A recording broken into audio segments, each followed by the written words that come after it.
We have a breaking news update on that deadly shooting that police are investigating near Lamb and Owens. They're telling us now that two men were fighting, and it appears that one of them pulled out a gun. One man was shot and killed during the struggle. Police now have a man in custody, but are investigating and still trying to figure out what happened and if that man is a suspect. Steve. All right, thanks, Carla.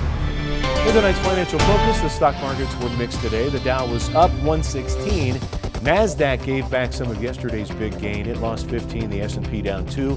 Big local gaming stocks also mixed today. Boyd and Caesars both down by about 2%. Red Rock Resorts also down 2%. Las Vegas Sands was up 1%. The company that owns a number of radio stations you might listen to is in trouble. iHeartMedia filed for bankruptcy today as it tries to restructure. iHeartMedia owns 858 radio stations around the country. No word yet if it might have an impact on the iHeartRadio Music Festival in Las Vegas. It's currently scheduled to be the first outdoor music festival on the Strip since the Route 91 Harvest Festival. Despite sanctions last month for widespread consumer abuses, Wells Fargo's CEO is not suffering any negative financial impact. In fact, Tim Sloan will receive a 36% raise. Wells Fargo's board of directors credits Sloan with helping to turn around the bank's image after it admitted to creating 3.5 million fake accounts and charging undue fees to mortgage borrowers, which led to sanctions from the Federal Reserve. Well, many of us have probably left something behind on the bus, a cab, Uber, Lyft. Maybe you left your keys, wallet, or phone. But Uber's new Lost and Found index shows the more unusual things left in its cars: tax, divorce, and marriage documents. A jetpack? Really? A flat screen TV? Even a butcher's knife and a leaf blower? Well, as you might expect, people are most forgetful on the weekends and in the middle of the night. Yeah. I mean, your taxes, though? You would think you'd be extra careful with that. You'd think. You'd think. A bombshell document today in the ongoing feud between the White House and an adult film star. Find out how critics say it links the actress to Trump's company for the first time. And a man is caught on camera smashing his way into a pharmacy, and police say this isn't the first time.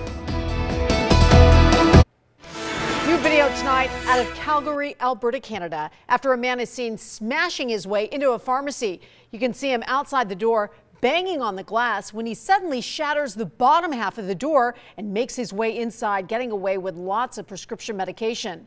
Police believe the same man is responsible for 13 other pharmacy break-ins across the country. A bizarre scene caught on camera in New York City this morning as a police vehicle is engulfed in flames. This happened in Manhattan. The NYPD says this was not a criminal act. That vehicle just had mechanical problems. Nobody was hurt. Some new documents show a Trump Organization attorney was working to keep adult film star Stormy Daniels from talking about an alleged affair with Donald Trump more than a decade ago. ABC's Serena Marshall has the latest on that story. They're marked highly confidential. The documents given to ABC News by a lawyer for Stormy Daniels, part of the case seeking a temporary restraining order against the adult film star in late February, including a demand for arbitration, signed by a Trump Organization lawyer, Jill Martin. But what isn't noted anywhere? Martin's connection to the Trump Organization. Do you have a non-disclosure agreement? Do I?